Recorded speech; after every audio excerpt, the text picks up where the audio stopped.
You sure you want to wake up to this every day? Ciao. The bags, though, gotta go. Let me tell you something. As people learn more about who you are, the less sleep you'll actually get. Ciao. This full moon, though, that I did not get to sleep, which I'm, envying people who get to see natural phenomenons called the moon that looks like the sun now. Ciao.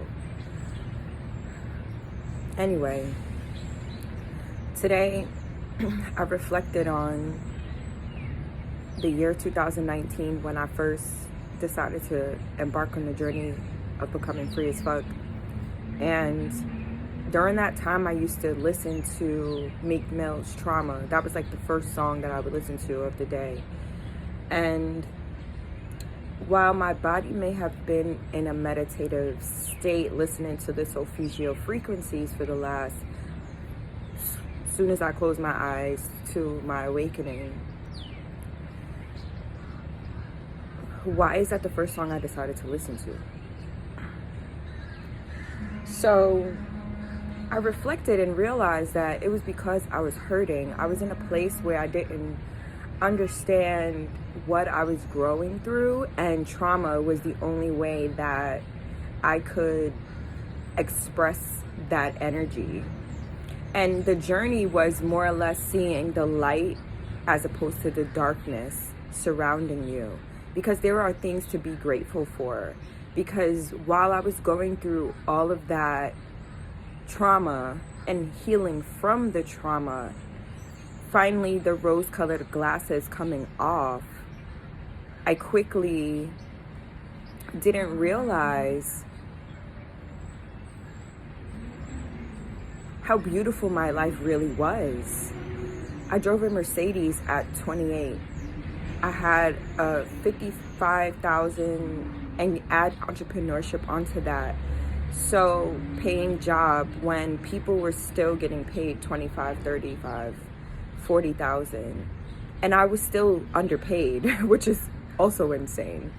And that's when I realized that I had always been underpaid, because I didn't know that it was okay to talk about the wage gap or your wages with your colleagues. I didn't realize that, but it teaches you something about race in this country called the United States of America. And it teaches you that you are really just a number to them. And depending on your pigment, you'll get paid more because they have to look the part. But they value and cherish the people that were treated so poorly. And as a form of reparations, they award you with the closeness, the formal dinners, the vacations, the all-inclusives, the front for how real wealth looks and how we're supposed to be treated all the time.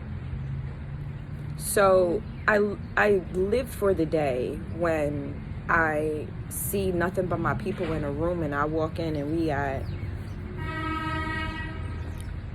star hotels, because I was trying to figure out what number, and in my mind the number hadn't been created yet.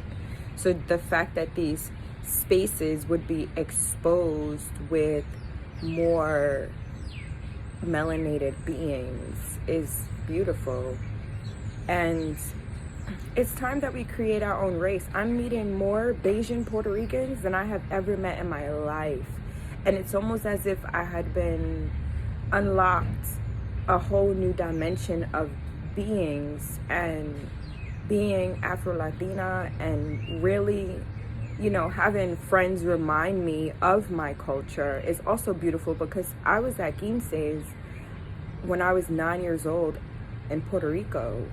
Like, I had family there, family still there, thinking about those people that I've never poured into, only a sprinkle of them because they were in New York. Like, I have so many relatives on Puerto Rico Island right now. I have to discover that. But then I also don't know my entire Bayesian side of my family, Barbadian side of my family.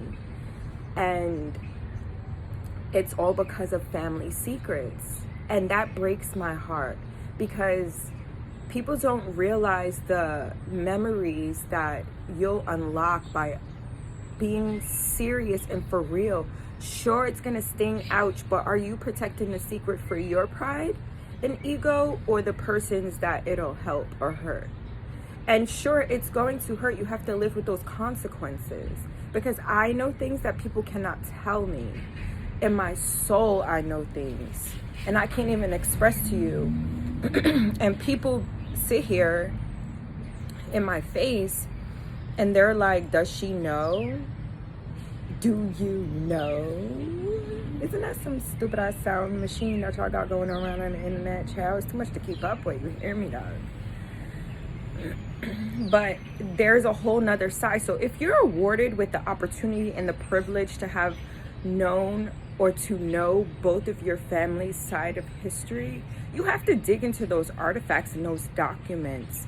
It's a must, especially where we are headed. It's a must. Who is your status? Oh, we belong to X family.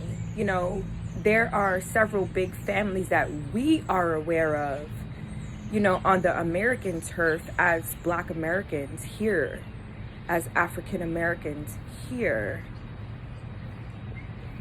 However you want to identify Black, Indigenous, person of color, BIPOC, we say. However you identify Indigenous, Indian, Native, you know, however you identify, and sure there's more and more and more, but make sure you own that power. Make sure you do that research. Make sure you understand and overstand.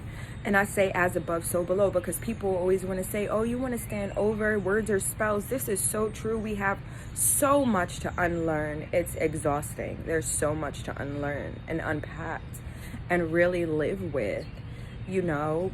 But then there's also that select few who realize the assignment and the importance of knowing where you came from. Sure, this earth may be shit and mad ghetto, bro, mad ghetto.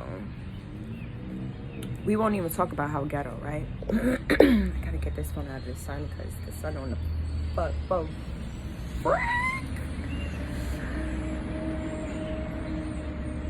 I wanted to say like a curse word there, but you know, I'm working on that. Because I say free as fuck so much, I feel like that's the exception. You know, I'm really starting to think about what really happens when you recognize that you're golden and have always been, but you don't know why you feel so different or so unique. My first LLC was called Be Unique. And then Be Unique Lashes came out. And then someone actually Be Unique. I'm like, child. And the lovely thing about me is that people recognize brand recognition. And they'll send me people's stuff all the time, which I love. Like, I feel like I started the Martian wave. And I'll own that shit. Nobody was walking around with helmets on except for the weird guys in Pharrell's videos and shit. And then the DJ. And I was like, okay, there's people doing this. I definitely could do this. And I haven't seen anybody doing it lately. But, you know, that comes with its own persona. Anyway, getting back to the importance of genealogy and ancestry. Make sure you know who you are. Make sure you know where you come from. What I love about living in Baltimore is that a lot of people are directly here from New York, so we got that extra. But I think that the people that I know and meet from Baltimore have been here their whole lives, and their families have, and you know that they have native blood and they are owed some serious cash or have it, because there's no way you can say my family lived here for 400 years and we didn't see the evolution of the town. And that's really the importance of staying places. I get it. But I can't move back to Staten Island right now. Do you see this sun right now? I need this every day. I can't get that with the buildings. And if I can, it may be outside of New York or maybe somewhere out, you know, like in Long Island or something. But we got to figure it out. We got to figure it out because, baby, that Alabama sun is... Even the Nevada sun, that was very deceiving. My skin didn't know how to handle the sun. It was literally like over 300 days, but you know, Alabama is humidity and Nevada was dry heat.